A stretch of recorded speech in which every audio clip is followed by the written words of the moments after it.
Assalamualaikum warahmatullahi wabarakatuh. Selamat datang kembali di channel Hainal Firdaus.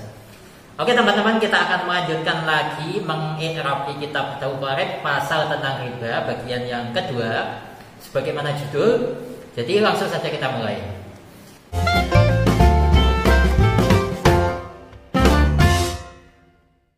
A'udzubillahi minasyaitonirrajim. Bismillahirrahmanirrahim. Qala al-musannifu rahimahullahu ta'ala wa nafa'ana bihi wa bi ulumihi fid dharain amin ya rabbal alamin. Wa riba haramun. Riba itu hukumnya haram. Wa innama yakunu fid dhahabi wal fiddati. Riba itu hanya terjadi pada emas, perak, wa fil maqumati dan pada bahan-bahan makanan. Sebenarnya untuk konteks zaman sekarang emas dan perak itu bisa digantikan dengan uang, ya, sehingga ya dhahab sama fiddah ini nggak melulu hanya emas perak itu saja, bukan berarti terus uang terus nggak masuk, itu enggak. Uang itu ya bisa untuk dipraktekkan dalam riba, ya. Nah, dan juga pada bahan-bahan makanan. Wahia ma yuqsadu ghaliban lit-taqmi. Yang disebut mat'umat di sini adalah bahan yang ditujukan untuk dimakan secara umum, ya. Iktiyatan, baik itu untuk menambah kekuatan badan, atau tafakuhan, atau hanya sekedar tafakuhan itu buah-buahan, ya, atau tadawiyan untuk obat-obatan. Wala yajri riba fi ghairi dzalika, dan riba tidak berlaku pada selain tiga hal tadi, selain emas, perak, dan makanan. Nah, terjemahnya kurang lebihnya seperti itu. Sekarang untuk analisisnya. Wa riba, wawunya di sini adalah wawu ibtidah sebab berada di awal jumlah ismiyah. Selain itu juga karena ia menyertai mubtada, makanya saya jadikan sebagai wawu ibtidah. Dan riba di sini menjadi mubtada, ya. Dibaca rafa, tanda rafanya dikira-kirakan sebab riba merupakan isim maqsur, yaitu isim yang diakhiri dengan alif maksurah. Kemudian haramun menjadi khobar dari riba. Dibaca rafa, tanda rafanya dhammah sebab haramun merupakan isim mufrad. Kemudian wa innama, wawunya di sini wawu istinaf karena berada di awal jumlah. Kemudian innama, nah ini innama di sini kan asalnya itu inna, ya. Kemudian ketambahan dengan ma zaidah, yang mana awalnya inna ini memiliki amal tansibul isma wa tarfa'u khabar, menjadi batal sebab kemasukan ma, ya kan? Nah, kalau kita perhatikan di sini innama di sini setelahnya itu tidak ada isimnya inna, ya kan? Tidak ada isimnya inna, ya, tidak ada isimnya inna gitu ya. Jadi kalau kita melihat di kitab Qawaidul Lughah Al-Arabiyyah, innama di sini itu memiliki faedah lil hasr. Lil hasr itu gampangnya itu kalau dimaknani Indonesia itu hanya. Kayak contoh innama yatadzakkaru ulul albab. Sesungguhnya hanya orang-orang yang ulul albab yang yatadzakkar, ya. Itu. Dan ini juga seperti itu. Innama yakunu fid dhahabi wal fiddati wa fil mat'umati. Sesungguhnya riba itu hanya terjadi pada emas, perak, dan makanan. Seperti itu, ya. Kemudian yakunu di sini adalah fi'il mudhari', ya. Dan kalau kalian tanya yakunu itu fi'il apa? Ya fi'il mudhari', tapi fi'ilnya itu fi'il yang nakis. Dan kita kan sudah pernah membahas bahwa fi'il yang nakis itu setelahnya tidak disebut sebagai fa'il, tapi disebut sebagai isimnya. Dan nggak cukup sampai di situ, harus ditambahi juga dengan khobarnya. Makanya kana dan saudaranya itu termasuk fi'il yang nakis. Karena setelah kana itu tidak disebut sebagai fa'il, tapi disebut sebagai isimnya, ya. Nah, kemudian kalau kita lihat di sini yakun ini kan bentuknya fi'il mudhari' dari kana, ya. Dan meskipun bentuknya itu fi'il mudhari', itu tetap bisa beramal sebagaimana fi'il madhinya. Kalau kita melihat pada bait wa ghairu madhin mislahu qad amila in kana ghairu madhi bin hustumila. Jadi selain bentuk madhi dari kana itu ya amalnya tetap tarfa'u isma wa tansibul khabar. Nah, kemudian untuk isimnya inna di sini itu dikira-kirakan takdirannya huwa, dan huwa ini kembali ke kalimat ariba ya. Kemudian bidhahabi menjadi khobarnya yakunu dibaca nasab, tanda nasabnya dikira-kirakan sebab khobarnya di sini berupa syibih jumlah yakni jar majrur. Ya. Ini. Jadi jangan ketipu loh ya. Di sini khobarnya berupa syibih jumlah jar majrur, tanda nasabnya di sini dikira-kirakan ya. Nah, berhubung di sini berupa jar majrur, huruf jarnya adalah fi, kemudian ad-dhahabi sebagai majrurnya, yang di sini ad-dhahabi tanda jarnya itu kasrah sebab ad-dhahabi berupa isim mufrad. Kemudian waw fiddati di sini ataf nasab karena ada huruf ataf waw. Kemudian al-fiddati di sini menjadi maktuf dari kalimat ad-dhahabi. Ad-dhahabi tadi dibaca jar, maka al-fiddati di sini juga dibaca jar. Tanda jarnya kasrah sebab al-fiddati adalah isim mufrad. Kemudian wa fil mat'umati. Nah, di sini juga sama menjadi maktuf, menjadi ataf nasab karena ada huruf ataf wawu. Kemudian yang fil mat'umati menjadi maktuf dari kalimat al-fiddati. Untuk maktuf alah yang cabang. Untuk maktuf alah yang pusat ya fiddahabi tadi ya. Di sini al-mat'umati dibaca jar, tanda jarnya berupa kasrah sebab al-mat'umati berupa jamak muannas salim.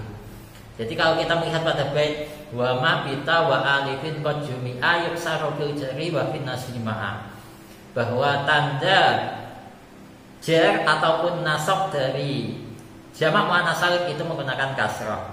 Tapi biasanya orang-orang atau kebanyakan itu tertipu. Kalau dibaca kalau diharokati kasrah itu pasti terus dibaca jar, itu ya belum tentu.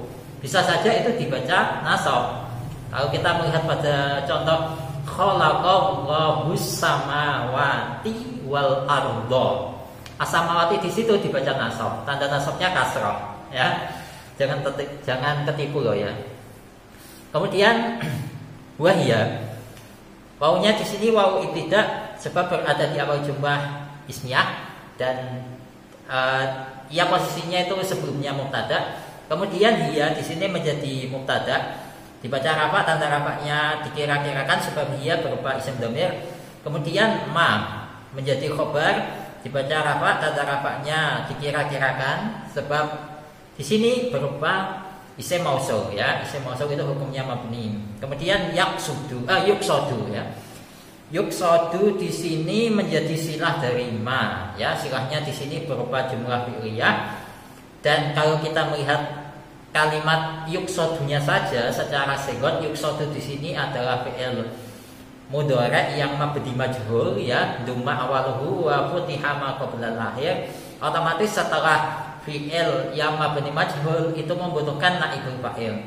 Nah, naibul fa'ilnya di sini adalah dhamir mustatir, takdirannya huwa, dan huwa ini kembali ke ma, kembali ke isim mausul yang mana itu juga sekaligus menjadi aid ya. Aid itu dhamir yang kembali kepada isim mausul. Gitu. Kemudian selanjutnya ghaliban. Ghaliban di sini menjadi dzaraf zaman. Kalau saya jadikan sebagai dzaraf zaman.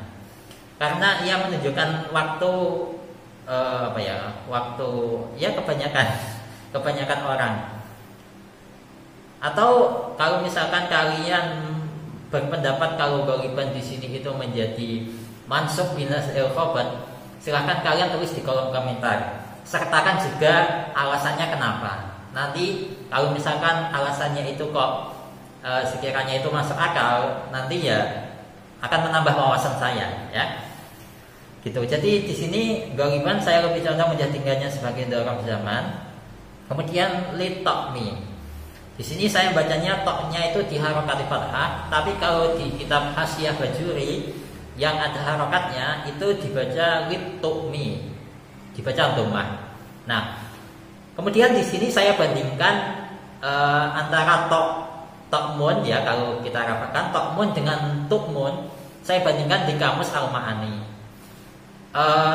Dari perbandingan itu saya lebih condong menjadikannya yang fathah saja, fathah dari toknya, karena artinya itu lebih meyakinkan. Kalau pakai dhammah toknya itu Ya artinya ya gimana, kalian lihat sendiri inilah. Kira-kira cocok apa enggak? Nah itu ya. Di sini litokni itu adalah jar majrur, huruf jarnya adalah lam, majrurnya adalah kalimat atokni yang berupa isim mufrad sehingga tanda jarnya di sini berupa kasrah. Kemudian iktiyatan. Nah di sini lagi-lagi. Iktiyatan di sini kalau di kitab Hasyiah Bajuri itu bisa dijadikan dua. Terserah kalian mau pilih yang mana. Yang pertama itu menjadi tamyiz. Yang kedua, dan ini yang saya pilih, menjadi maf'ul lah atau maf'ul ajwah. Ya. Dan ya saya jadikan ini sebagai maf'ul lah atau maf'ul ajwah saja. Jadi iktiyatan di sini adalah maf'ul ajwah atau maf'ul lah, dibaca nasab, tanda nasabnya berupa fathah. Sebab iktiyatan berupa isim mufrad dan untuk singgonya berupa masdar dari iktayata yaktayitu iktiyatan.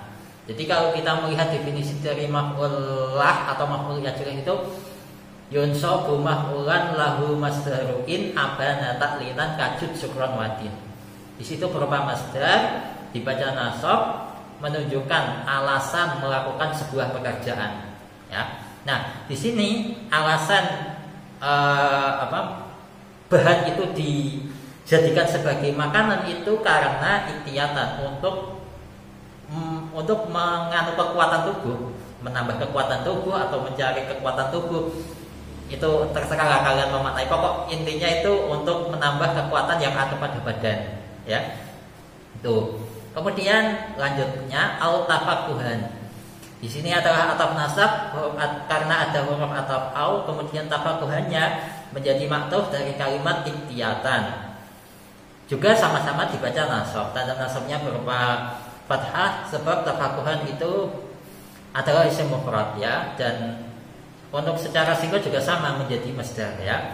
Kemudian al tadawiyan juga sama ataf nasab karena ada huruf ataf au.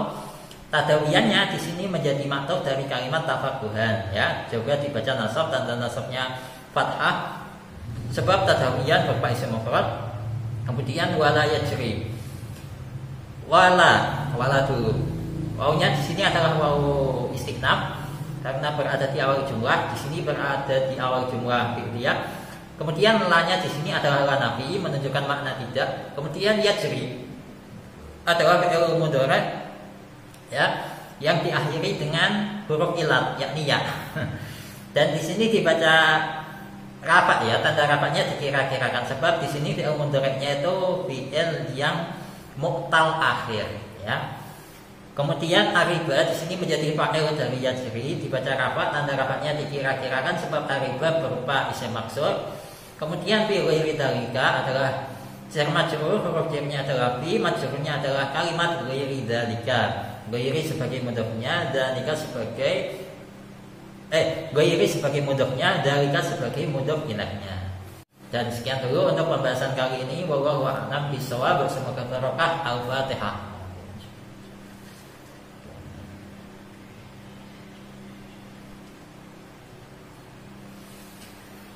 Insya Allah akan kita lanjutkan pembahasan selanjutnya di video selanjutnya. Wassalamualaikum warahmatullahi wabarakatuh.